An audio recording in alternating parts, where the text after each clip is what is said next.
Një tragjedi e vërtetë është regjistruar në brigjet jugore të Italisë, saktësisht në ishullin e vogël të Lampedusës, ku një varg që transportonte mbi 500 klandestin u mbyt. Sipas agjencisë italiane të lajmeve ANSA, deri tani janë regjistruar 94 viktima, mes të cilëve 30 fëmijë dhe 3 gra shtatzëna. Më shumë se 151 persona kanë arritur të shpëtojnë vdekjes, ndërsa 250 të tjerë rezultojnë të zhdukur. Sipas raportimit të së përditshme Corriere della Sera, në det janë parë kufomat të tjera, ndërkohë që ato të rekuperuara janë vendosur në molin e portit, që është kthyer në një dhomë mortore në qiell të hapur. Varka në të cilën udhëtonin emigrantët të ardhur nga Eritrea dhe Libia është përmbysur kur ndodhej në një distancë të shkurtër dhe ka marrë flak. Alarmi u dha nga ekuipazhet e 2 peshkarexhave që po kalonin në zonë. Ky është një turp, është shprehur Papa Francesku.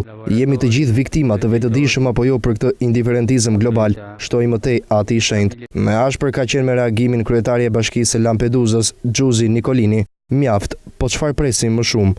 Është një horror i vazhdueshëm, u shpreh zyrtarja lokale e informuar mbi tragjedinë. Vala e migrantëve drejt ishullit të Lampedusës nuk ka ndalur. Pak orë para tragjedisë në ishullin në ekstremin jugor të Çizmes zbarkoi një tjetër varg me 463 persona në bord.